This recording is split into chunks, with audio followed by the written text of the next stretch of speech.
Olá, estou chegando aqui para poder conversar com Luiz Adorno, repórter do UOL, cobrindo segurança já há bastante tempo, então acho que é um papo interessante da gente fazer, porque ele entende muitíssimo sobre essa cobertura de segurança pública, sobre PCC, é uma das pessoas que mais entende do assunto no momento.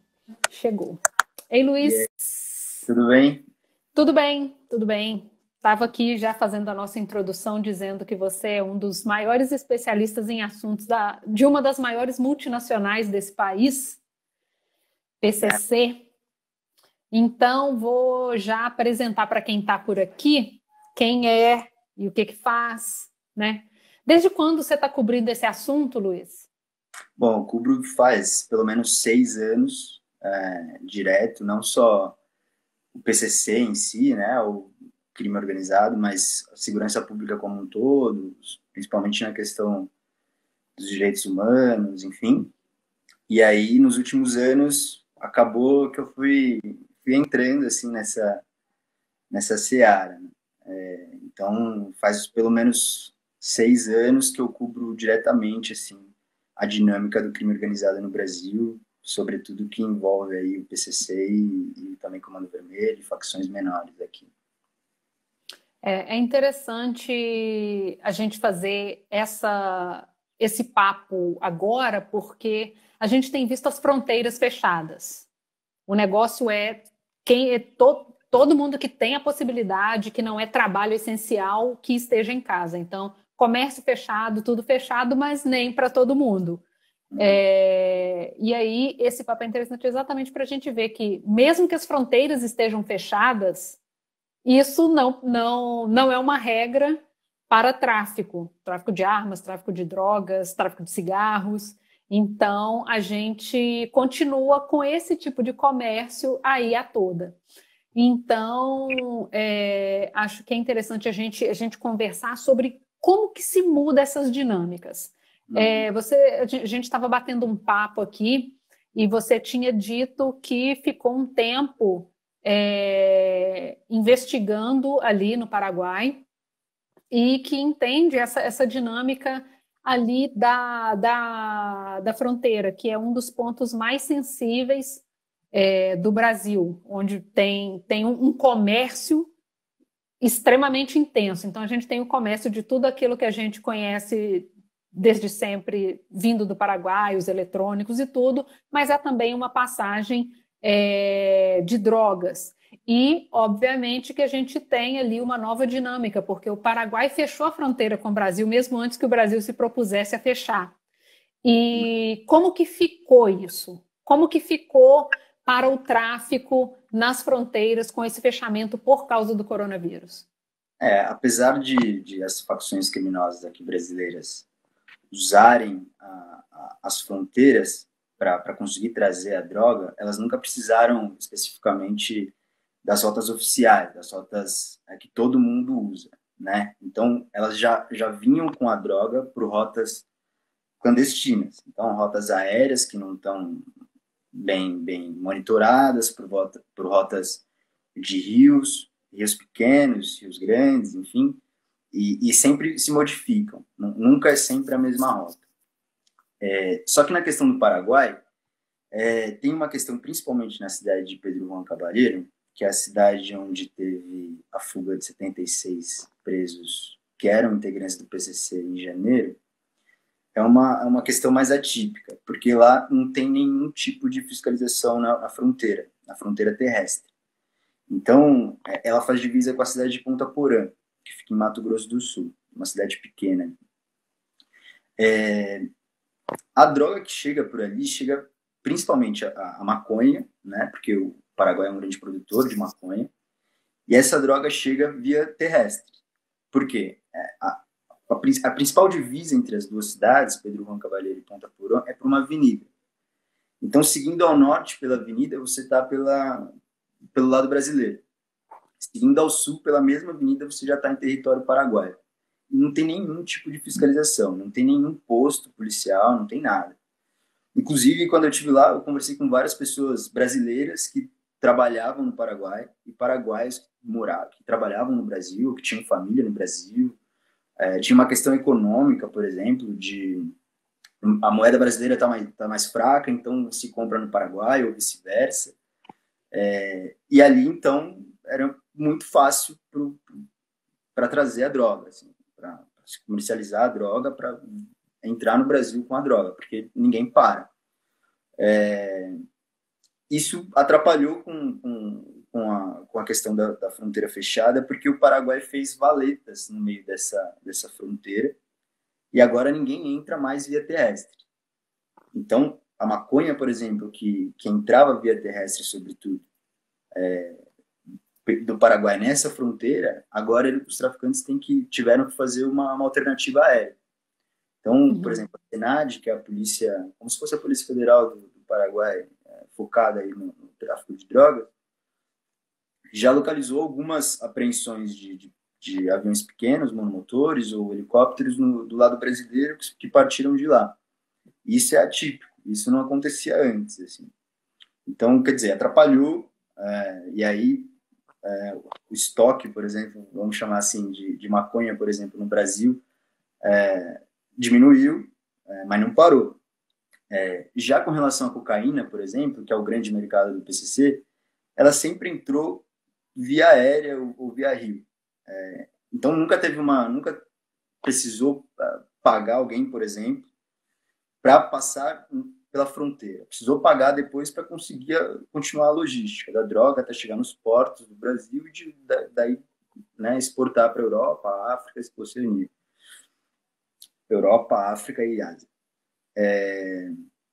Então, assim, a cocaína, ela continua chegando.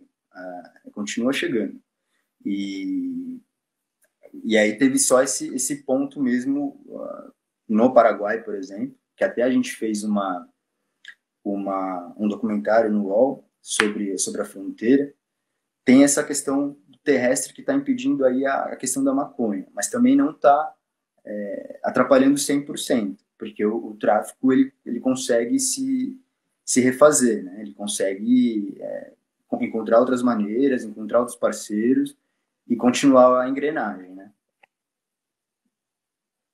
Isso é interessante. Aí, como você pontuou, a gente tem essa questão de que o Brasil é uma boa rota, né, para outros continentes. E a gente tem, obviamente, bons portos, dos quais a gente ouve falar com muita frequência. E como que fica a nossa conexão com Europa, especialmente com Europa e África, porque a gente viu muito recentemente a prisão do Fuminho, uma grande peça no tabuleiro do PCC. Como que fica essas jogadas agora com aeroporto bloqueado? Não tem ninguém no aeroporto para poder receber sua carga. Como que isso ficou? Bom, eu também estive na Itália no ano passado, vai fazer um ano agora, também para falar sobre essa questão, fazer uma reportagem sobre essa questão. A droga continua chegando nos portos, principalmente os portos de Santos e Itajaí, em Santa Catarina. É de lá que saem as principais remessas para a Europa. Principalmente chegam lá na Europa via Gioia Tauro, Porto de Gioia Tauro, que fica na região da Calábria, no sul, e em Valência, na Espanha. São os dois principais portos. Só que tem uma questão, por exemplo, a droga atravessou o país inteiro, chegou lá do Paraguai, do Peru, da Bolívia, e chegou nos portos do Brasil. Ao sair do Brasil e chegar na Europa, agora com a pandemia tem um outro problema, porque os países estão todos parados, não tem gente na rua. Então, eles estão... A Itália, por exemplo, está em regime de lockdown, né, que eles chamam, que é o isolamento mais radical, né, totalmente restrito. Então, não tem as pessoas nas ruas. A partir disso, eles precisam fazer uma nova logística para conseguir, por exemplo, levar a cocaína até os seus compradores, do lado de lá. Então, para isso, eles têm que usar outras tecnologias, vamos dizer assim, outras formas de conseguir fazer com que essa compra seja validada, vamos dizer assim. Então, reestruturar o negócio. e tiveram que reestruturar. Eu estava conversando até com um procurador antimáfia de lá, e ele me disse que tem novas remessas que estão chegando lá e que eles estão pagando para caminhões de serviços básicos, por exemplo, como comida, remédios, para levar droga por meio desses caminhões para conseguir abastecer. Isso também lá, assim como a maconha, por exemplo, que está mais em falta aqui no Brasil no momento, por causa dessa fronteira terrestre com o Paraguai, lá a cocaína também tá mais cara porque está chegando menos. Então, assim, a logística no Brasil até que está conseguindo se dar bem, assim, tá conseguindo fluir. Só que lá está mais difícil. E isso também tem atrapalhado os negócios daqui. Porque ao PCC, por exemplo, que é o principal exportador de drogas do país, a exportação, principalmente com a 'Ndrangheta, que é a máfia italiana, a principal máfia italiana atualmente, que fica no sul da Itália, é o principal negócio lucrativo do PCC. Enfim, agora deu uma baqueada também. Além disso, tem a questão do fuminho, por exemplo.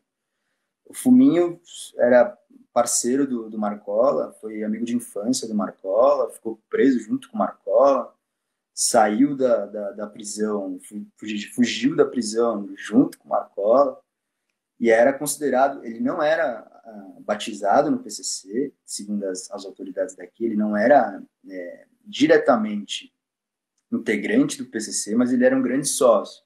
Ele era o cara que o Marcola tinha como braço direito mesmo, assim. Ele era o cara que o Marcola podia confiar. Tanto é que, segundo as investigações, o Marcola confiou a ele o plano para tentar tirar ele da cadeia, recentemente, nos anos agora de 2018, 2019. Também foi o Fuminho que determinou e fez toda a logística e participou diretamente dos assassinatos do GG do Mangue e do Paca, que eram os principais líderes do PCC em liberdade, e que estavam roubando a facção e por isso morreram, estavam desviando dinheiro da facção e por isso morreram. E é uma incógnita por que ele estava em Moçambique quando ele foi preso, agora recentemente, nas últimas semanas. Segundo investigações de Moçambique, ele já liderava ali um comércio de drogas que envolvia também o PCC, mas não só o PCC. Como ele era muito influente no Paraguai, porque assim, o PCC às vezes não é o principal provedor do transporte da droga. Assim. Às vezes ele está só transportando mesmo. Assim. Então, a 'Ndrangheta, por exemplo, ela pode comprar uma remessa de cocaína do Peru e ter o apoio do PCC pelo transporte no Brasil até a remessa para a Itália. Isso não quer dizer que essa droga era do PCC, mas estava com o PCC até a chegada na Itália. Os investigadores de Moçambique imaginam que pode ser isso também, que ele estava fazendo na África. Além disso, agora com a prisão dele, ele está em Brasília, onde toda a cúpula do PCC está. E, enfim, agora, esse sim foi um grande baque para o PCC, porque era a principal confiança do Marcola solto, e os investigadores e especialistas também no assunto dizem que agora a engrenagem pode ter sofrido um abalo, porque está muito mais difícil de se comunicar agora. Com os líderes lá em Brasília, a chegada da informação até os soldados do crime e os caras que estão na rua está mais difícil. Então, essa questão da prisão do Fuminho pode ter sido um marco, mas ainda também é cedo para avaliar o tamanho do tombo. Do impacto. Dado, né? Uhum. E como você mencionou há pouco, a gente tem ainda uma peculiaridade que a gente tem muitos rios. Tem uma fronteira de terra muito grande, mas a gente é cortado por muitos rios e rios que que cortam outros países e que, por isso, se tornam, inclusive, rota. Recentemente, eu estava vendo, inclusive, sobre como tem sido feita essa questão do tráfico no Acre. E, inclusive, você fez matérias ali, que é isso. A fronteira está tecnicamente fechada, mas como que tem sido isso no Acre? Eu acho que vale, inclusive, vale a pena a gente comentar que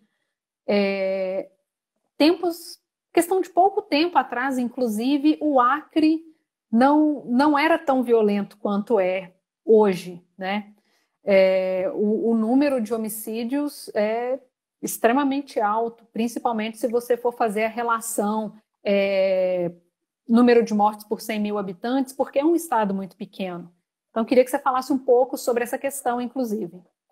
Eu fui ao Acre no último ano, pelo menos 4 vezes, porque estou sendo processado por um ex-secretário da Polícia Civil de lá, justamente por revelar uma história de tráfico. Estava investigando exatamente a crescente no número de mortes no Acre, chamou a atenção do porquê que um estado tão pequeno, enfim, estava com tantas mortes.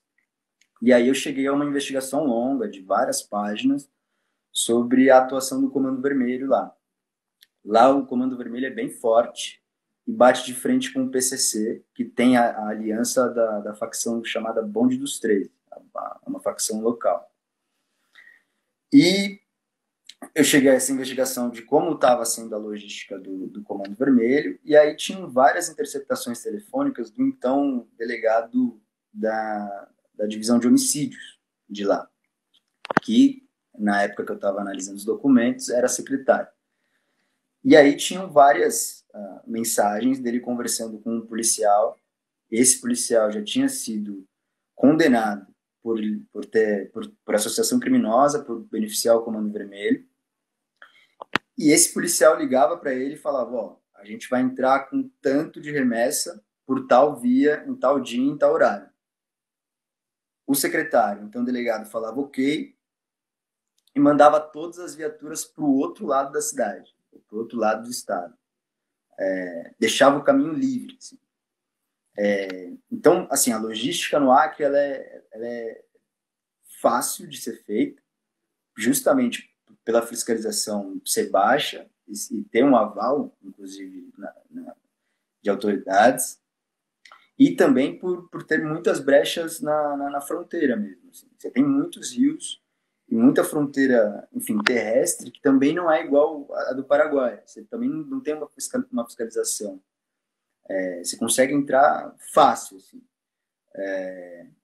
Então, o Acre e ali toda a região norte, você tem, como você mesma falou, você tem vários rios pequenos, rios de difícil acesso que você não consegue mesmo assim, combater. Primeiro porque, enfim, não sei dizer o quanto vale a pena combater e quanto vale a pena combater ali, porque a gente vê também nos portos do Brasil a apreensão de drogas subindo, ou seja, no último ano que o então ministro Sérgio Moro colocou um programa chamado Vigia, justamente só para apreender droga nas fronteiras, o número, ok, subiu, só que também subiu o número de apreensões nos portos, ou seja, muita droga também passou e conseguiu chegar até os portos. Além disso, na Europa também são apreendidas drogas, assim, muitas drogas, principalmente em Valência, na Espanha, e Getauro, na Itália. Só que é isso, tudo começa ali, por esses riozinhos e também pela via aérea, por monomotores e por helicópteros. Uma questão que as pessoas sempre levantam é sobre o quão perigoso é fazer esse tipo de trabalho. A gente teve recentemente o assassinato de um repórter ali em Ponta Porã, brasileiro, mas que já morava em Pedro Juan Cabaleiro, né? O Léo Veras. e ele cobria ali o PCC e como funciona mesmo as fragilidades da fronteira para o tráfico há bastante tempo. Então, queria que você falasse assim sobre esses, o, quais são os medos, quais são os desafios, que tipo de cuidado você precisa tomar, se precisa tomar, para que se cave esse assunto que é um campo minado. Sim. O Léo Veras, inclusive no documentário que a gente foi fazer lá em Pedro Juan Cabaleiro, o Léo Veras ajudou bastante a gente. Ele era um cara que costumava receber jornalistas brasileiros e de outros países para ajudar nessa questão da fronteira, para entender melhor a questão lá, para apresentar fontes. E ainda não se sabe o motivo da morte dele. Ele fazia várias reportagens sobre o PCC. Ali estava uma questão, né, nesses primeiros 3, 4 meses do ano, estava uma questão mais tensa lá, principalmente depois da fuga em massa que teve na cidade. Já estava tudo muito tenso, e ele fazia reportagens ali, já estava mirado. Na época que a gente foi conversar com ele relatava para a gente que recebia ameaças constantemente, dizia para a esposa se preparar, que ele achava que ia ser morto a qualquer momento. Na semana que a gente foi lá, um deputado também foi baleado na porta de casa, que era na mesma rua que ele morava. Então, era bem tenso, assim. A gente tem que ter vários cuidados na hora de apurar e também na hora de publicar uma reportagem sobre esse tipo de assunto, assim.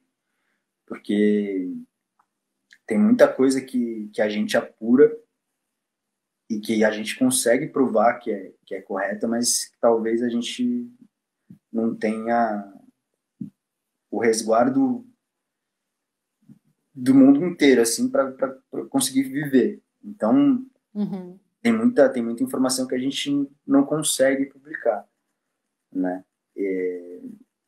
Mas, ao mesmo tempo, por exemplo, o caso do Léo Veras, a polícia prendeu agora recentemente um cara que era suspeito de Isso, ter participado de ter participado diretamente na da morte morte, dele. né? Uhum. Só que essa questão dele tá muito complexa, porque aquela região ali o suspeito, o acusado de ser o mandante, ele também não é ligado diretamente ao PCC. Ele era um cara que prestava muitos serviços ao PCC, como a maioria dos traficantes ali de Pedro Juan Cabaleiro prestam, mas também prestam ao Comando Vermelho, por exemplo, se o Comando Vermelho pagar. Então, por exemplo, a São caminhonete freelancers do tráfico. são freelancers caros. Então, por exemplo, a caminhonete que foi usada no dia do crime tinha sido usada em outro crime que também teria sido mandado pelo PCC. E aí, enfim, tem essa ligação. Só que o Ministério Público Local também apreendeu várias cartas de integrantes do PCC lá do Paraguai, cobrando explicações dos próprios integrantes sobre o porquê teria acontecido. Porque, enfim, segundo essas cartas, que também podem ter sido montadas, a gente não tem como saber, mas segundo essas cartas que estão nas mãos do Ministério Público de lá, não foi o comando do PCC que mandou matar o cara, o Léo Veras. Não foi o comando. Pode ter sido uma questão ali, uma questão pessoal de algum integrante do PCC, mas segundo Mas essa não pela cúpula em si. pela cúpula em si. Uhum.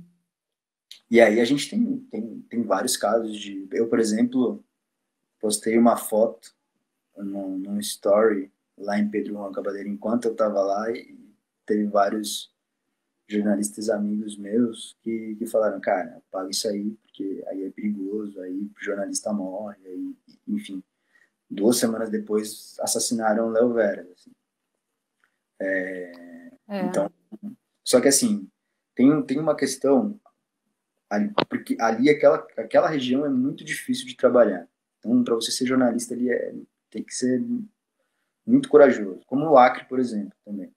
Conheci vários repórteres lá que eu admiro muito, assim, porque é muito difícil, porque tem toda uma questão de, inclusive, política de ameaças, assim, que é difícil de você ter sanidade mental para conseguir continuar trabalhando, para conseguir apurando, continuar apurando. É difícil. Só que em São Paulo, por exemplo, eu não sinto essa questão tão forte, essa insegurança de cobrir PCC, por exemplo, aqui de São Paulo. Eu acho que é muito mais fácil para quem está em grandes cidades cobrir esse tipo de questão. Só que eu sinto uma diferença grande, por exemplo, quando eu faço uma reportagem. Eu faço muitas reportagens sobre o PCC, muitas. Mas eu também faço muitas reportagens sobre violência policial, por exemplo. Não tem uma reportagem sobre violência policial que eu faça que ou o policial ou policiais venham querer encher o saco.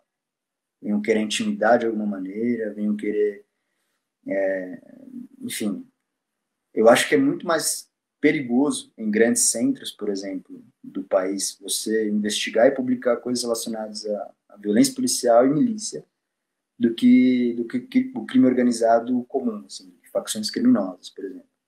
Eu acho muito mais perigosa a ação da milícia do que a da que trabalha ali com o tráfico de drogas, PCC, Comando Vermelho.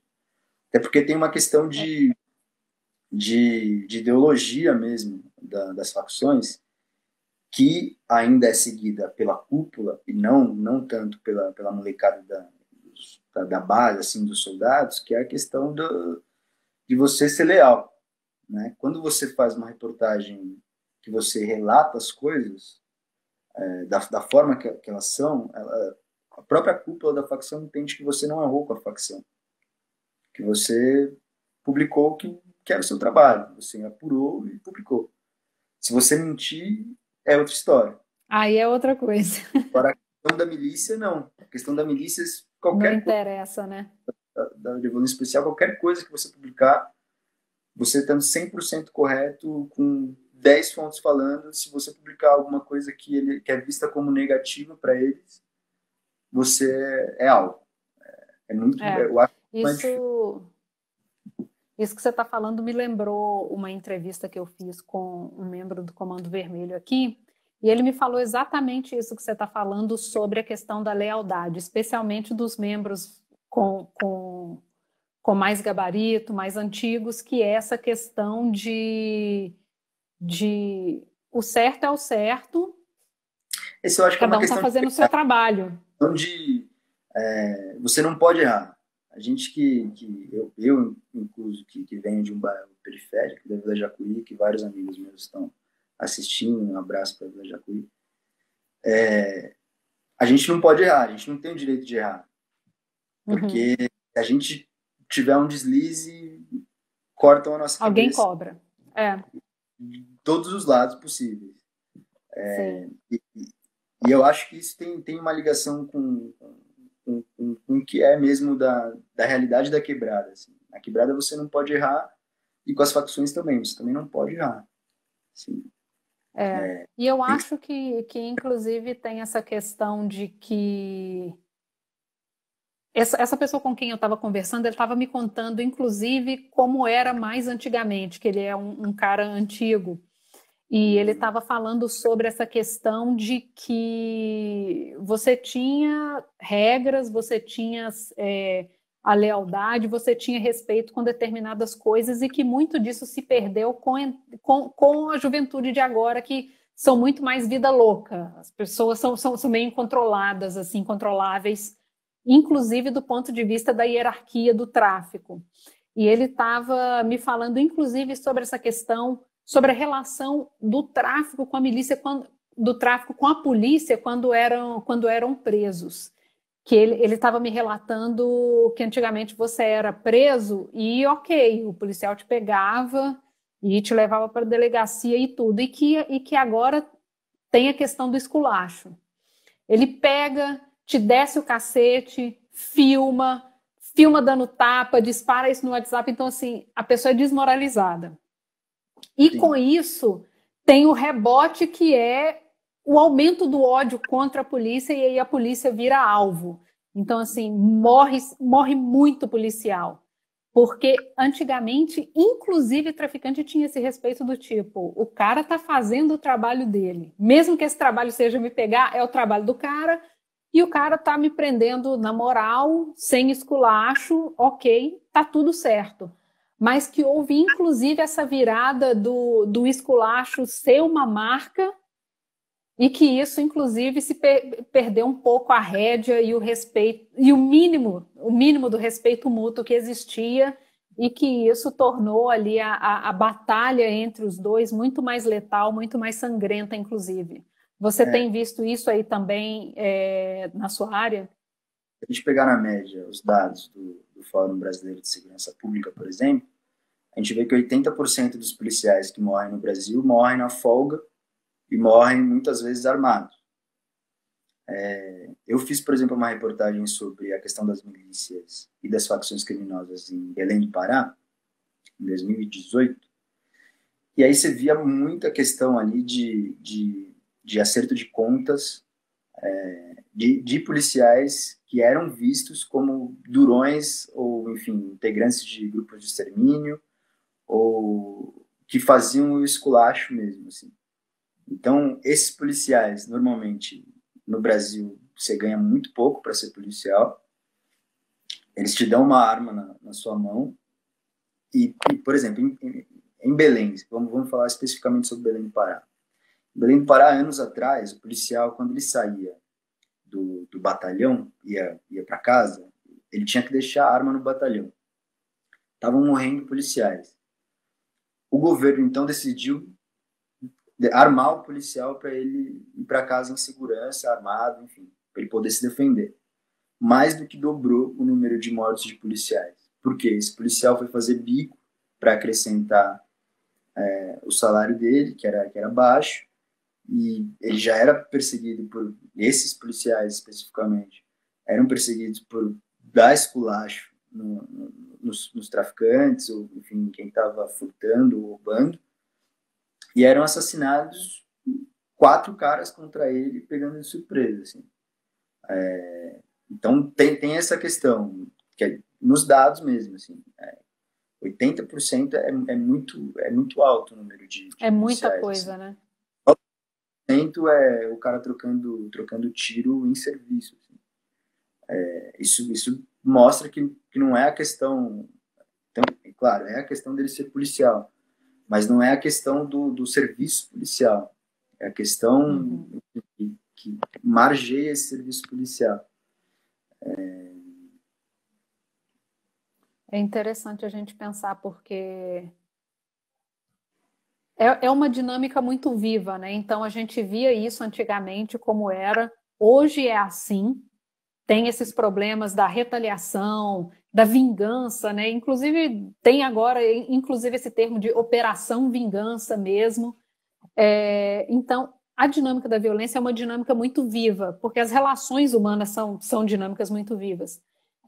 A gente está meio que caminhando agora já para o fim do nosso papo. Eu queria ver com você, inclusive pensando aqui nessa questão de por serem dinâmicas muito vivas, como que você percebe que vão ser essas relações de violência e as relações do tráfico pós-pandemia, no sentido de que você precisou adequar os seus negócios. Então, quem está na pista, quem está no tráfico, precisou, por exemplo, descobrir uma nova rota, fazer uma nova conexão, achar uma nova porta aberta, corromper um novo meio. Como que você acha que vai ser pós-pandemia quando abrir com esse negócio já reestruturado, vamos dizer assim? Eu acho que a gente pode tentar ver o futuro pelo passado, né? Se a gente pegar a fundação do PCC, por exemplo, eram caras que roubavam banco, considerados violentos, colocados todos num lugar só, e aí colocaram eles do lado dos irmãos Torsi, que eram dois italianos da Camorra. Então, tudo que eles aprenderam sobre organização, sobre como se organizar a ponto de ser o principal mercado de drogas do país, eles aprenderam com um networking, assim. Então, eles foram moldados a isso, eles se moldaram a isso. Eles se especializaram nisso, eles fizeram uma MBA para conseguir ser a principal facção do país. Não foi do zero, foi algo pensado, foi algo estruturado. E foi algo que eles aprenderam com pessoas que estavam ali. Eles podiam simplesmente continuar sendo ladrões de banco.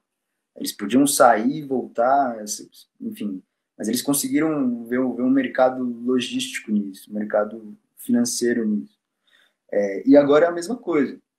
No meu ponto de vista, eu acho que eles estão se remodelando, a engrenagem não está parando, e eles vão ter, além das soluções anteriores, novas soluções agora para conseguir continuar fazendo esse mercado deles, né? O PCC, por exemplo, está num processo de cartelização.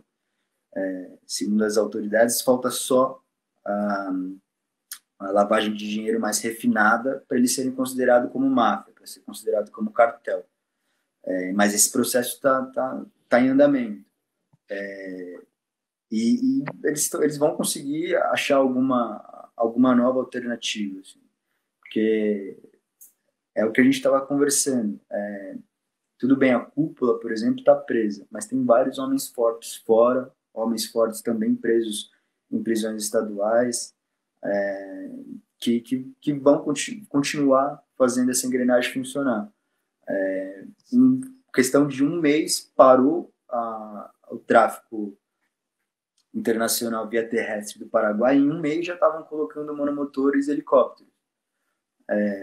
Então, assim, não tem nem como imaginar que isso vai parar do jeito que está. Assim, vai continuar se remodelando, se refazendo para a engrenagem continuar. É isso que eu acho que vai acontecer.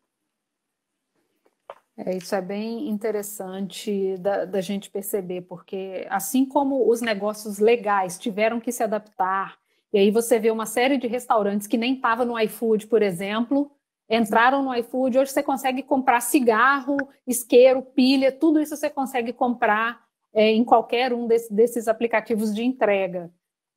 Os negócios legais tiveram que se adaptar. Então, obviamente que os ilegais também vão dar seu jeito, se adaptar e achar um meio de levar o seu negócio adiante, né? Não tem acabou.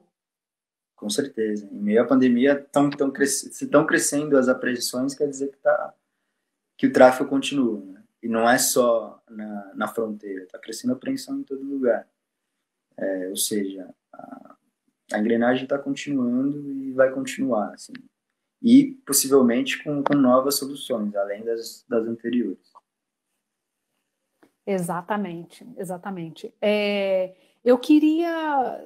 Você citou aí suas andanças, falando do Acre, Paraguai, Itália. Eu queria que você falasse um pouco sobre, já para arrematar, porque estamos realmente chegando no final, de como foi fazer o trabalho nesses lugares, que foi material para 2 documentários, correto? Material para 2 documentários, isso.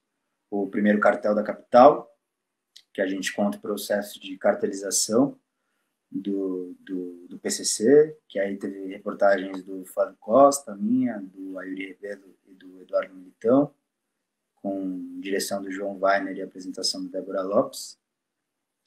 E teve A Fronteira, que a gente foi lá para Pedro Juan, ficamos lá uma semana, para contar justamente como é a dinâmica de lá. Quem são as pessoas que vivem lá, além do tráfico, como que funciona toda aquela região ali.